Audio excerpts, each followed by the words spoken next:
Welcome back दोस्तों, आप देख रहे हैं इटर्नल हेल्थ, जहां मिलती है आपको आयुर्वेद के बारे में सूक्ष्म जानकारी। और आज के एपिसोड में हम बात कर रहे हैं काल के बारे में। डॉक्टर साहब, इस ब्रेक के पहले हमारे लास्ट फोन कॉल से हमें फाइब्रॉइड के बारे में बात की थी हमने जी। मैंने सुना है कि फाइब्रॉइड्स हमेशा होते हैं जब मेनोपॉज शुरू हो जाता है, तो एक औरत को ऐसा क्या खाना पीना चाहिए, ऐसा क्या करना चाहिए कि फाइब्रॉइड्स उसके यूट्रस में कभी बने ही ना? देखिए, वही काल की बात है ना। मेनोपॉज तो एक समय है, एक नेचुरल चीज है जो हर स्त्री की लाइफ में आता है, लेकिन उसका ज्ञान नहीं होता, हमको नॉलेज नहीं है उसके बारे में, तो उसके लिए प्रिपरेशन नहीं करते हमको जी। तो इसमें जैसे कि सोयाबीन है, सोयाबीन का सेवन करना चाहिए, उसमें कुछ नेचुरल हार्मोन्स पाए गए हैं, मुलेठी में पाए गए हैं, मेथी दाना जो होता है, मेथी का पाउडर बना के उसका सेवन किया जाए, ऐसी कई चीजें होती हैं। इसके साथ साथ एक चीज बहुत इंपॉर्टेंट होती है, क्योंकि हमारे यहाँ इसको वात के साथ जोड़ा गया है जी। चेंज आ रहा है ना बॉडी में, कोई चीज एक जगह से दूसरी जगह में जा रही है तो मूवमेंट हो रही है कोई, तो वात को शांत करने के लिए तेल की मालिश बहुत इंपॉर्टेंट है, तिल के तेल की मालिश। और एक चीज ये है कि माइंड को रिलैक्स रखना चाहिए, स्ट्रेस फ्री जितना भी हो सके। व्यायाम का बहुत बड़ा महत्व है, रेगुलर एक्सरसाइज इसमें करनी चाहिए। डॉक्टर साहब, इस चर्चा को आगे बढ़ाते हैं, पर उसके पहले एक फोन कॉल ले लेते हैं। बिल्कुल। हेलो हेलो हेलो जी, आपका स्वागत है इटर्नल हेल्थ में। आपका नाम और आप कहां से बात कर रहे हैं? I am Saurabh, I am calling from Indore. Saurabh ji, आपका बहुत बहुत स्वागत है।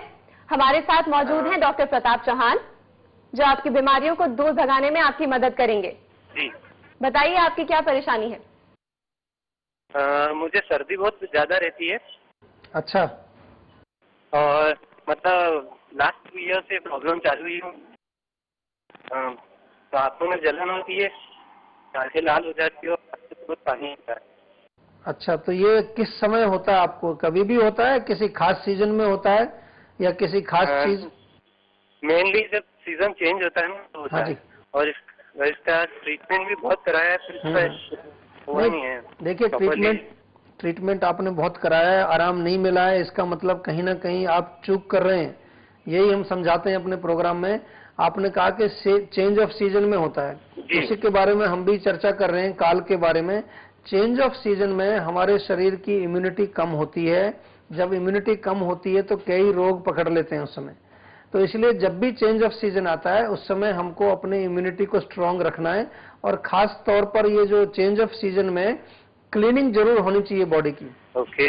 जैसे गाड़ी की सर्विस कराते हैं हम टाइम से, ऐसे ही हर 6 महीने में हमें थोड़ा सा ये फास्टिंग करनी चाहिए। उसी के बारे में हम चर्चा भी चला रखी है हमने जी। हर 6 महीने के बाद अगर 9 दिन भी नहीं तो 5 दिन की फास्टिंग करनी चाहिए। उसमें क्या होगा कि आपके जो एक्सेसिव टॉक्सिन्स बॉडी में जो जमा हो रखे हैं वो निकल जाएंगे जी। उनके निकलने से फिर आपको ये छींकें नहीं आएंगी, नाक नहीं बहेगी, खुजली नहीं होगी।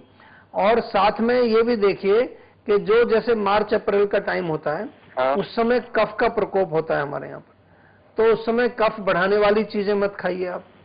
इसी प्रकार से जो है नवंबर अक्टूबर जब ये समय आता है अक्टूबर का, उस समय जो है आपको ध्यान रखना है, उस समय भी आपको लघु भोजन खाना है बिल्कुल।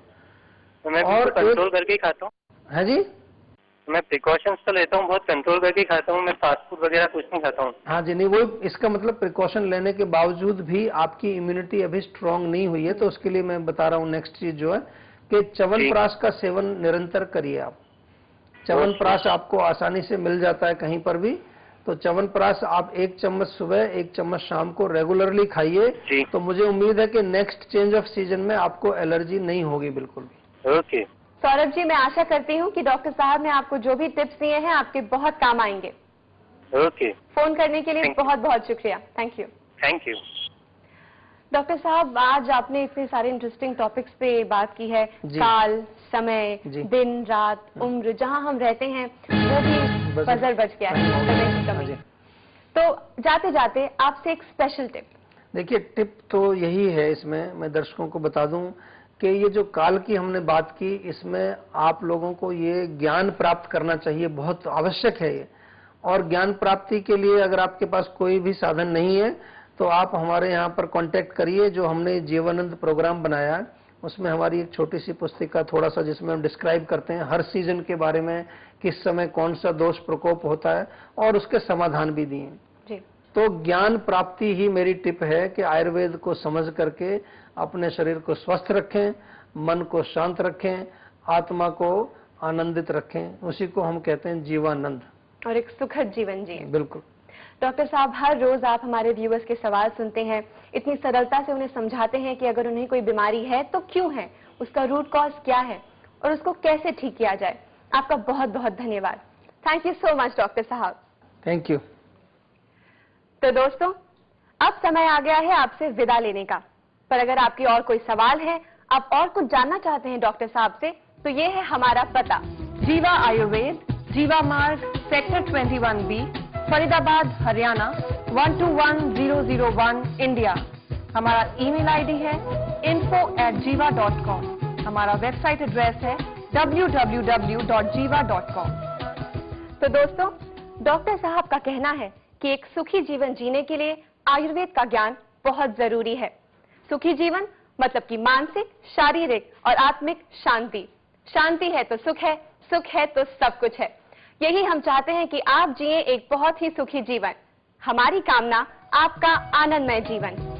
Take care.